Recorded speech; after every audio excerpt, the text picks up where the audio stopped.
Good morning, grade 4. How are you all? I hope you all are fit and fine at your places, and I'm very sure you all are keeping yourself in good health. Well, guys, welcome back to your online lectures. I know you all have enjoyed a lot in your winter break. Well, me too. Let's talk about your today's topic. Well, as you know very well that previously you guys have given your December test, and now finally we're heading towards our final term. Well, guys, previously we have discussed two topics, and these topics were for your December test. And remember, the topics which we have discussed for December test, they are also the part of your final term. Okay, so let's not forget this thing that we have to revise them as well. Well, guys, previously we have discussed the topic, the natural disasters and peace and conflict. These two topics were the part of your, December test, and the same topics will be the part of your final term as well. Okay, so for the sake of preparation of your final term, we'll also prepare a few more topics. So, your today's lecture is about the physical features of Pakistan. Let's move towards our next slide. Well, before we talk about your today's lecture, let's recall lecture number 5. Girls and guys, as you know that we have started the topic physical features of Pakistan, and I have delivered two lectures on that topic, right? I have told you that the physical features of any country are its mountains, rivers, plain, etc.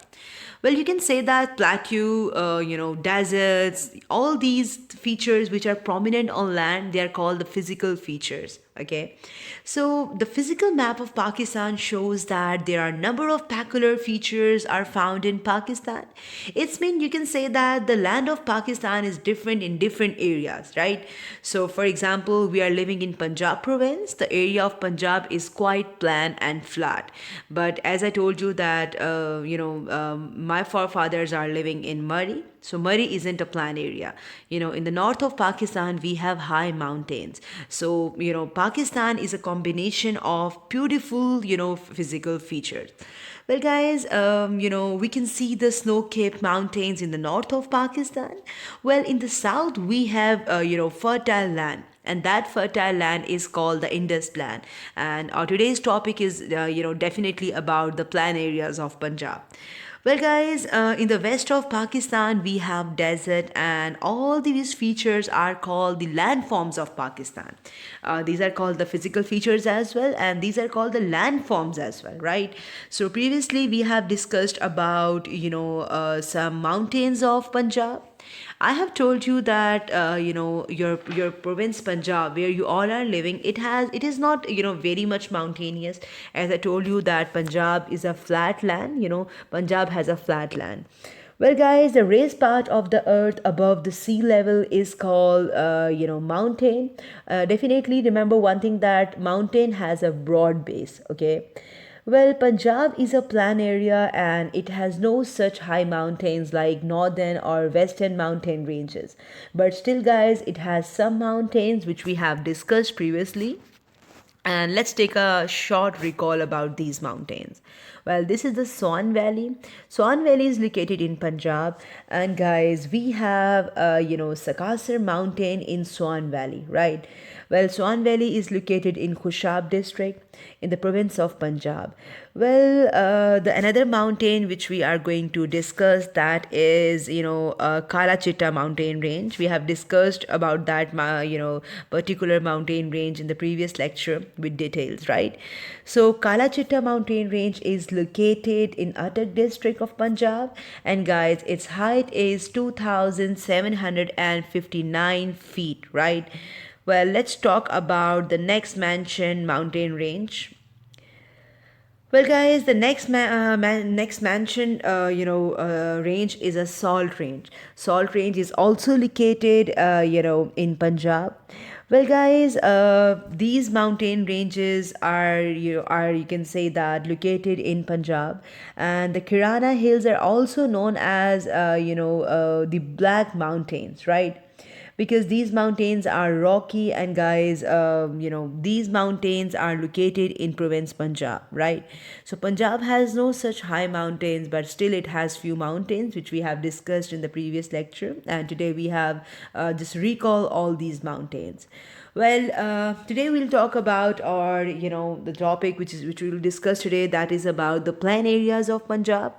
Well, before we discuss about the plain areas of Punjab, let me tell you one thing, that Pakistan has some neighboring countries, and these neighboring countries are China, India, Iran, and Afghanistan, right? So in this slide, you can see the direction of China. China is located in the north of Pakistan. India is located in the east of Pakistan. In the south of Pakistan, we have Arabian Sea, okay, and we have Iran in the southwest and Afghanistan in the west, right? Here is the length of the borders as well on the slide. You can learn it for the further, for the sake of your knowledge and for the sake of your, preparation for the exams as well. Girls and guys, as I told you that in our lecture number 6, we'll talk about Indus Plan. Well, a large area of level or nearly level land close to the sea level is called plan area.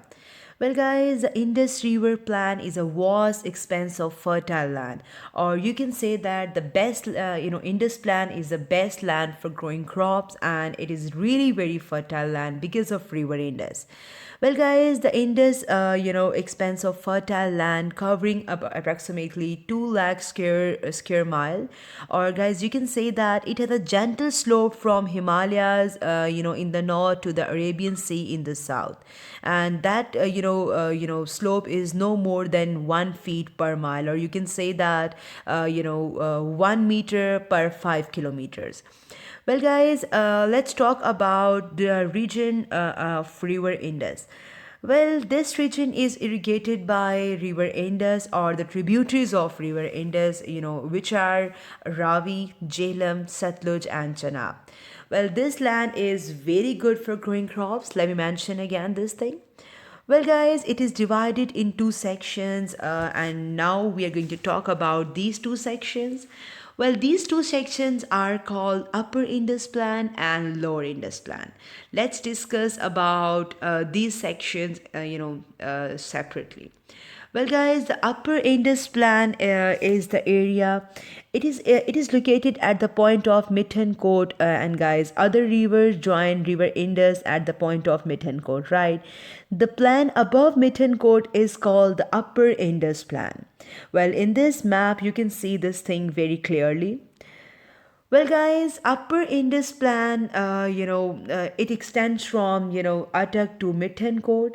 And guys, Jhelum, Chenab, Ravi, Satluj are the, you can say that the main tributaries or branches of River Indus.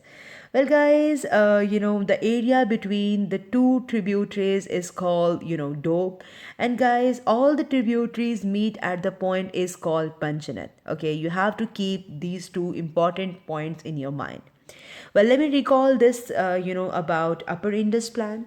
Guys, remember one thing, that at the point where, at the point of Mithankot where other rivers join River Indus, okay, remember one thing, that the plan above the Mithankot is called Upper Indus Plan, okay, and guys, up the upper part of River Indus made up of soil which is brought from the rivers.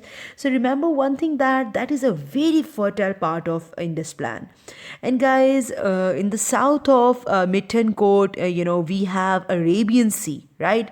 And guys, the place where we have Arabian Sea, that part of Indus is called Lower Indus Plan, okay.